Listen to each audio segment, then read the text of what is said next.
Assalamualaikum warahmatullahi wabarakatuh. Alhamdulillahirabbil alamin wassalatu wassalamu ala asyrafil anbiya wal mursalin sayyidina Muhammadin wa ala alihi wa sahbihi ajmain. Yang saya muliakan pengasuh Pondok Pesantren Zainul Hasan Genggong, yakni Al-Kiram wal Mu'azzam Kiai Haji Muhammad Hasan Mutawakkil ala Allah SHMM. Dan tak lupa pula yang kami muliakan Bapak Rektor kita, yakni Dr. Abdul Aziz Wahab BAMAG. Dan tak lupa pula yang kami muliakan dosen pengampu kami, yakni Ustadz Imam Syafi'i MH. Pertama-tama marilah kita panjatkan rasa puja-puji tasyakur kita atas kehadiran Allah SWT.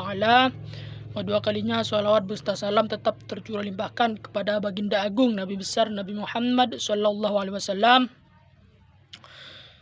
Ketiga kalinya saya di sini akan menerangkan sedikit tentang poligami dalam hukum Islam dan hukum positif Indonesia serta urgensi pemberian izin poligami di pengadilan agama.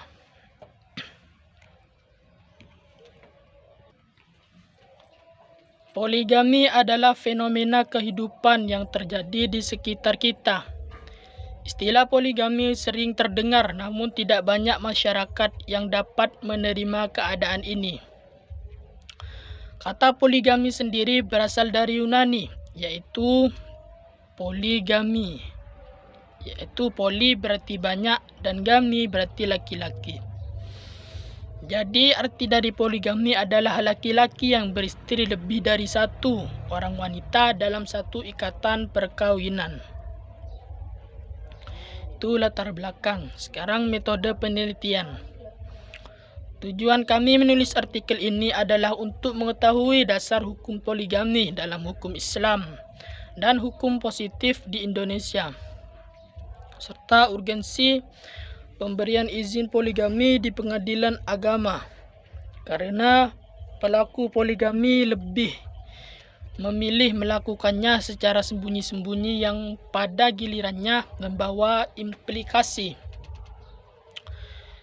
yang tidak diinginkan dan mencemarkan citra luhur perkawinan. Poligami itu sendiri, fenomena demikian itulah yang menjadi dasar opini masyarakat yang memandang poligami tidak sesuai dengan hak asasi manusia. Lanjut hasil pembahasan. Perkawinan poligami merupakan perbuatan hukum dan tidak dilarang oleh ketentuan agama, namun hanya diatur sedemikian rupa agar benar-benar dilakukan sesuai dengan untuk tujuan yang dibenarkan oleh hukum. Oleh karena itu,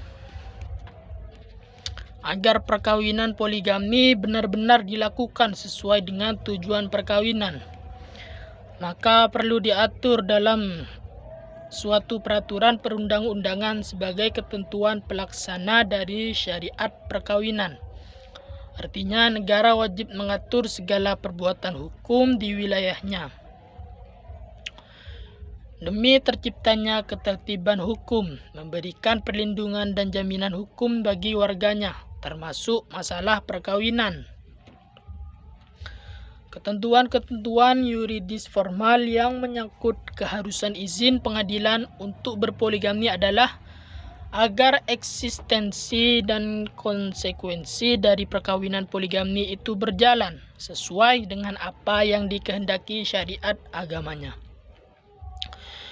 yaitu terciptanya rumah tangga yang dapat menghidupkan nilai-nilai keadilan atas dasar mawaddah dan rahmah, serta mewujudkan kehidupan keluarga yang tentram sehingga menuai kebahagiaan yang diharapkan oleh masing-masing suami istri.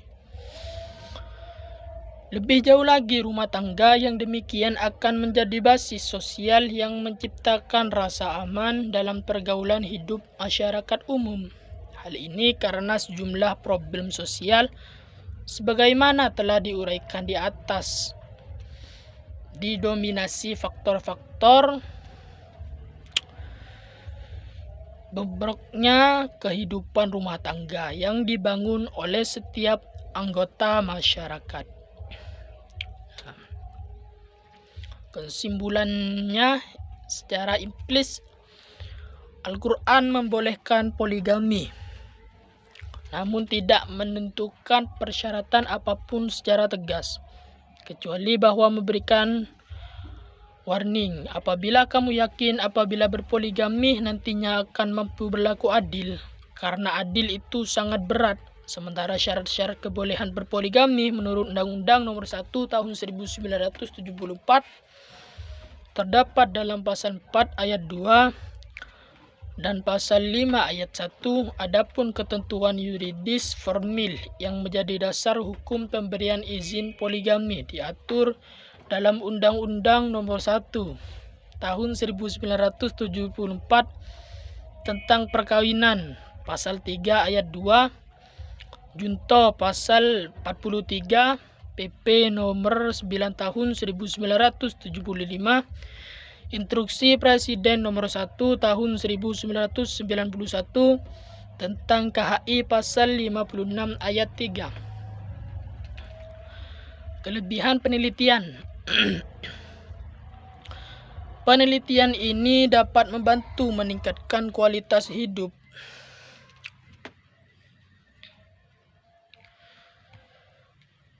Masyarakat dengan menemukan solusi untuk masalah kesehatan, lingkungan, dan sosial dalam berpoligami. Kekurangan penelitian.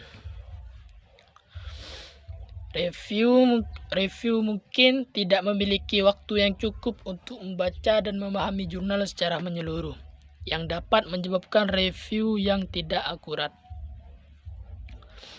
Baik, hanya itu saja yang dapat kami sampaikan. Apabila dari awal sampai akhir terdapat banyak kesalahan, saya mohon maaf sebesar-besarnya. Wabillahi taufik wal hidayah wa ridha wal inayah. Assalamualaikum warahmatullahi wabarakatuh.